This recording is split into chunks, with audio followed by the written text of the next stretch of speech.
What's going on, everybody? Ryan the Mighty Quinn here, the cornerman underscore MMA. Or forget, you know it. Follow, like, subscribe, and share. Please comment below. Let me know what you think. We are on the eve of UFC 281. Oh, by the way, I'm going to be wearing this Jets hat a lot. I saw Ariel Helwani said some real ignorant shit about Jets fans on some podcast the other day. Yeah, that was real dumb. But anyway, back to UFC 281 Eve. A lot of great fights going on. We all know that. What is the theme of tonight? Like, there's a lot of things. Like, what is the theme? We've had themes of underdogs in the past. We've had themes of, crazy submissions. Tonight's theme or tomorrow night's theme is definitely going to be striking. Now, what do I mean by striking? I don't just mean boxing and kickboxing, boxing versus kickboxing, taekwondo, kicks, whatever. What I mean is aside from styles, like the style within the style, explosiveness, finesse, speed, power. We're going to see a lot of that mixed up, and who can implement their game plan tomorrow night. It's going to be fantastic. It's a lot of fun. Um, when people say there's levels to this, there is, and you're going to see who's going to impose theirs tomorrow. We're going to start right at the top. I did a video a couple days ago about Israel Adesanya versus Alex Pereira.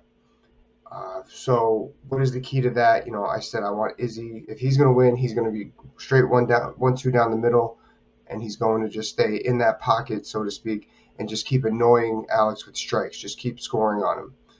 Kind of a boring fight that I would think. Now, how is Alex going to win? The counter striking is what Alex is going to be working on. Those left hooks, those crazy counter kicks, the straight punches that he throws. That's what's going to be happening on now.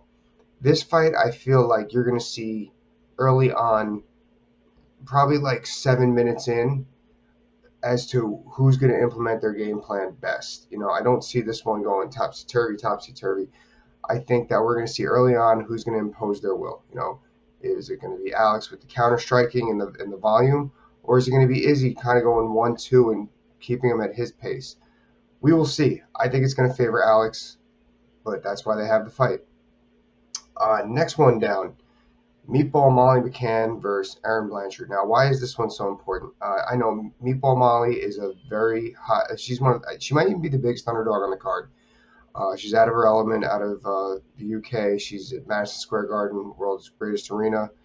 And she's against somewhat of a homer with Erin Blanchfield. You can see all my picks on the Betting Bananas podcast, by the way, on Fight Bananas, Betting Bananas podcast with Dave Van Auken and L. Wagman, soon to be L. Dawson. So now I know everyone knows Meatball Molly for that really nice spinning back elbow that she threw a couple fights ago and knocking out her opponent face to floor. It was very pretty. Now, I don't think that that's the answer here. I think what we saw more in her last fighting is Hannah Goldie, who's also similar to Erin as a submission specialist, just not at that level. I think that ripping to the body would really help her in this case. Erin has very well-rounded striking, but Molly, when you rip to the body and like with her body type, it makes you drop your level. So this is boxing striking, so it's boxing and power, so to speak. If she can get her boxing power into the body, she might have a puncher's chance at winning this fight. I think that's the way to go for her. I hope she's in great shape because she's going to need it to pull this one off. Very interesting fight that I'm very much looking forward to. Now, um, my main event of the card, my man Dustin Poirier versus Michael Chandler. Obviously, there's already been talks about this being a banger. I think Dustin was appropriate in saying that he doesn't want that. Actually, I think that Michael Chandler is going to eventually try to pull out his wrestling against Dustin, but ultimately I think it's going to be similar to his fight with Justin Gaethje. Michael's going to end up eating a lot of punches, but Michael has that explosiveness that keeps him in it. Now, this is the styles in this fight. This is Dustin's boxing finesse versus Michael's explosiveness. It's not like Michael has improved striking. He's been a mixed martial artist for like 13 years now. Actually, I remember I saw him fight and beat Eddie Alvarez for his first lightweight title run in Bellator. I remember that was definitely the best title fight that I've ever seen live. It was fantastic. That was almost 12 years ago now. That was 11 years ago. That was 2011. So now Michael, his knockouts, they're coming from the overhand rights, the left hooks, the now straight kicks. While Tony Ferguson, have you seen? He needs to set up his power now. Where he was able to do that against Tony out in the open, I don't think he's gonna be able to do that against Dustin, because Dustin creates too many angles, and that's where Dustin's gonna zone in on his boxing finesse and where he's gonna score and beat up on Michael. Now, Michael's tough. I don't think Michael's gonna be able to go down that easy. So I think that Dustin just needs to score and keep moving, score and keep moving. This is not like when Dustin fought Michael Johnson, where Michael Johnson has speed. It's not that Michael Johnson's not explosive; he's got speed, and then Dustin got caught up with the speed of Michael Johnson's boxing. Now, Michael Chandler, aside from hopefully getting him in the open, he might stalk Dustin down with a nice high guard, get him up against the fence, paint him to a corner, and then score with the looping punches, the power shots, straightforward. That is where I think that Michael Chandler makes his money with his striking in this fight.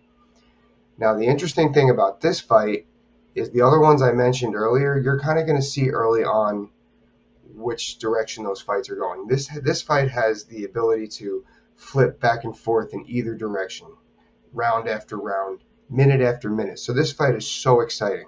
This fight is the one to look forward to all night. It's going to be back and it has the ability to be back and forth. It also has the ability of Dustin just scoring and steamrolling, like I said before. But this one has, because of Michael's explosiveness, has the chance to turn the corner real quick. A lot of good stuff to look forward to. I think that the Madison Square Garden crowd is going to be real happy up there in New York. Um, Really great fights, man. Really, this is a really great card. Not capping off the year in December, we got a big one. But I know we have a couple other fights, women's strawweight, Carla versus Wang Lee. A lot of good stuff there. That fight in its own right is Carla going to get caught up in the striking, or is she going to be able to avoid wrestle for 5 minutes? We will see. I just, that fight, the women's title fight, does have some striking in it. I just don't think at the level of the other fights that I just spoke on do. So anyway, that's what I got. Check it out. As I said, like, subscribe, and share. Leave your comments. Can't wait to talk with you guys. Bye.